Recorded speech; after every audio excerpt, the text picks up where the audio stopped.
Hello viewers, welcome to my channel readers club with Smita.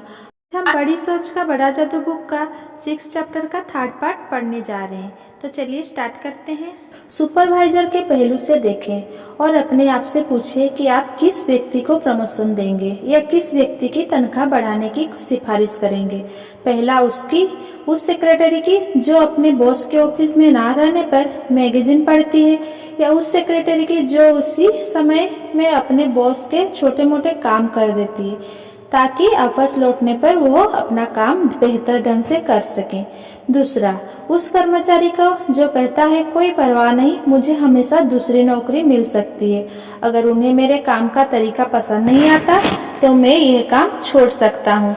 या उस कर्मचारी का जो आलोचना को रचनात्मक रूप से लेता है और ज्यादा अच्छा काम करने का गंभीर प्रयास करता है। दूसरा, उस सेल्समैन को जो ग्राहक को बोलता है, अरे मैं तो वही करता हूँ जो मुझसे करने के लिए कहा जाता है, उन्होंने कहा बाहर जाओ और देखो कि आपसे को कुछ चाहिए तो नहीं। या उस सेल्समैन को जो कहता है, मिस्टर ब्राउन मैं आपकी क्या मदद कर सकता हूँ। चौथा, उस फोरमैन को जो किसी कर्मचारी से कहता है, सच बात कहूँ तो मैं अपने काम को ज्यादा पसंद नहीं करता, ऊपर के लोग मेरी नाक में दम किए रहते हैं, आधे से ज्यादा समय तो मैं यह समझ ही नहीं पाता कि बॉस क्या बोल रहे हैं।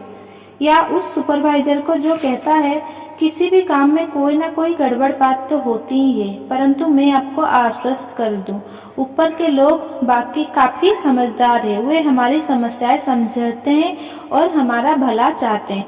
क्या इससे आपको ये पता नहीं चल जाता कि कोई लोग सारी जिंदगी एक ही स्तर पर क्यों बने रहते हैं? उनकी सोच और केवल उनकी सोच ही उन्हें वहां बनाए रखती है। एक एडवर्टाइजिंग एग्जीक्यूटिव ने मुझे एक बार बताया कि किस तरह उसकी एजेंसी अपने नए अनुभवहीन लोगों को औपचारिक प्रशिक्षण देती है। कंपनी की नीति ये है, उसने कहा, कि हम किसी भी नए युवक को शुरुआती सर्वश्रेष्ठ प्रशिक्षण दें। आमतौर पर यह युवक कॉलेज ग्रेजुएट होता है और हम शुरू में इसे मेल बॉय का काम सौंपते। हम ऐसा इसीलिए नहीं करते क्योंकि हमें एक ऑफिस से दूसरे ऑफिस में डाक पहुंचाने के लिए किसी कॉलेज ग्रेजुएट की जरूरत होती है।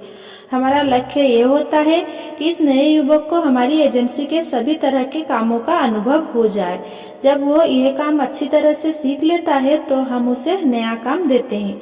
कभी कभार ये होता है कि जब हम उस नए युवक को बताते हैं कि उसे शुरुआत में डाक लाना और ले जाना है, तो उसे लगता है कि डाकिये का काम करना छोटा और महत्वहीन है। जब ऐसा होता है तो हम समझ जाते हैं कि हमने गलत व्यक्ति को चुन लिया है। अगर उसमें यह देखने की दूरदृष्टि नहीं है कि मेल बॉय का काम सीखना जरूरी है, कि यह महत्वपूर्ण कार्य की दिशा में पहला व्यवहारिक कदम है, तो हमारी एजेंसी में उसका कोई भविष्य नहीं है। याद रखिए, एग्जीक्यूटिव जब इस सवाल का जवाब सोचते हैं, उस स्तर पर वह व्यक्ति क्या करेगा, तो इसके पहले वे इस सवाल का जवाब ढूंढते हैं, अभी वह जो काम कर रहा है वो कैसा कर रहा है। यहाँ पर एक तर्क दिया जा रहा है जो दमदार, सीधा सा और आसान है। आगे पढ़ने से पहले इसे कम से कम 5 बार पढ़ें। वो व्यक्ति जो सोचता है कि उसका काम महत्वपूर्ण है, उससे मानसिक संकेत मिलते हैं कि वो बेहतर काम कैसे कर सकता है, और बेहतर काम का मतलब होता है ज्यादा प्रमोशन, ज्यादा तनख्वाह, ज्यादा प्रतिष्ठा, ज्यादा सुख। हम सभी ने देखा होगा कि बच्चे किस तरह जल्दी से अपने माता पिता के रवैये, आदतें, डर और रुचियों को सीख लेते हैं। चाहे भोजन की रुचि हो, व्यवहार के तरीके हो, धार्मिक और राजनैतिक विचार हो, या किसी और तरह का व्यवहार हो, बच्चा आमतौर पर अपने माँ बाप की सोच का जीता जागता प्रतिबिंब होता है। वह नकल करने सीखता है, और यही वयस्कों के साथ भी होता है। लोग जिंदगी भर दूसरों की नकल करते रहते हैं। वो अपने लीडर्स और सुपरवाइजर्स की नकल करते हैं। उनके विचारों और कार्य पर इन लोगों का बहुत प्रभाव पड़ता है। आप इसे आसानी से परख सकते हैं। अपने किसी दोस्त और उसके बॉस का अध्ययन करें और यह देखें कि दोनों की सोच और कार्य में कितना समानता है। आपका दोस्त इन क्षेत्रों में अपने बॉस की नकल कर सकता है। भाषा और शब्द का चयन, सिगरेट पीने का तरीका, चेहरे के कुछ भाव और आदतें, कपड़ों का चुनाव और कार का चयन। इसके अलावा और भी बहुत सारे क्षेत्र में समानता दिखाई दे सकती है। नकल की शक्ति को देखने का एक और तरीका कर्मचारियों को रवैये और बॉस के रवैये की तुलना करना है। अगर बॉस नर्वस, तनावग्रस्त, चिंतित होगा तो उसके करीबी सहयोगी भी इसी तरह के होंगे। परंतु जब मिस्टर बॉस सफल महसूस करते हैं, अच्छा महसूस करते हैं, तो उनके कर्मचारी भी सफल और अच्छा महसूस करते हैं। इससे हमें यह शिक्षा मिलती है, हम अपने काम के बारे में जिस तरह सोचते हैं उससे यह तय होता है कि हमारे अधीनस्थ अपने काम के बारे में किस तरह सोचेंगे।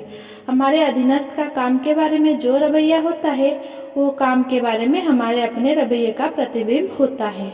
ये याद रखना महत्वपूर्ण है कि हमारे अच्छे बुरे रवैये का असर हमारे अधीनस्थ के रवैये पर पड़ता है, जिस तरह की किसी बच्चे पर अपने माँ बाप के रवैये का असर पड़ता है। सफल लोगों के सिर्फ एक गुण पर ध्यान केंद्रित करें, उत्साह।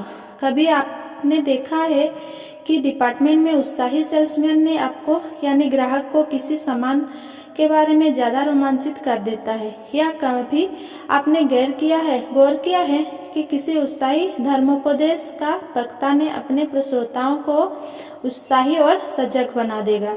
अगर आप में उत्साह होगा तो आपके आसपास के लोगों में भी उत्साह होगा। परंतु आप अपने भीतर उत्साह किस तरह भर सकते हैं? मूलभूत कदम आसान है। उत्साहपूर्वक सोचें, हमेशा आशावादी, प्रगतिशील विचार रखें। यह बहुत बढ़िया काम है और मैं यह काम कर सकता हूँ। आप जो सोचते हैं आप वही होते हैं। उत्साह के बारे में सोचें और आप उत्साही बन जाएंगे। अपने अधीनस्थ से अच्छी क्वालिटी का काम करवाने के लिए आपको उससे काम के बारे में उत्साही होना पड़ेगा। दूसरे भी आपके उत्साह को देखकर उत्साहित हो जाएंगे और आपका काम बढ़िया ढंग से हो पाएगा। परंतु अगर आप नकारात्मक रूप से अपनी कंपनी को खर्च, सप्लाई, समय और दूसरे छोटे छोटे तरीकों से धोखा देते हैं तो आप अपने अधीनस्थ से क्या उम्मीद कर सकते हैं? अगर आप देर से ऑफिस आएंगे और जल्दी चले जाएंगे तो आप अपने कर्मचारियों से क्या उम्मीद रखेंगे? हमें अपने काम के बारे में सही रवैया इसीलिए भी रखना चाहिए ताकि हमारे अधीनस्थ अपने काम के बारे में सही रवैया रख सके। हमारे सुपीरियर हमारे काम की क्वालिटी और क्वांटिटी का मूल्यांकन करते हैं। मूल्यांकन करते समय उसी काम का मूल्यांकन करते हैं जो हमारे अधीनस्थ ने किया है। इसे इस तरह से देखें, आप किसे डिवीजन सेल्स मैनेजर का प्रमोशन देंगे? उस ब्रांच सेल्स मैनेजर को जिसके सेल्स बढ़िया काम कर रहे हैं, या उस ब्रांच सेल्स मैनेजर को जिसके सेल्समैन केवल औसत प्रदर्शन कर रहे हैं? या आप किसे प्रोडक्शन मैनेजर के पद पर प्रमोशन देंगे? उस सुपरवाइजर को जो अपने उत्पादक के लक्ष्य को पूरा कर देता है, या उस सुपरवाइजर को जिसका डिपार्टमेंट लक्ष्य से काफी पीछे रहता है? यहाँ 2 सुझाव दिए जा रहे हैं जिनकी मदद से आप दूसरों से अच्छा और ज्यादा काम करवा सकते हैं। पहला, हमेशा अपने काम के बारे में सकारात्मक रवैया रखें ताकि आपके अधीनस्थ भी सीख लें कि काम के बारे में इस तरह से सोचना चाहिए। दूसरा, जब आप हर दिन काम पर जाएं तो खुद से पूछें, क्या मैं ऐसा हूं जिससे सामने वाला कुछ सीख ले सके?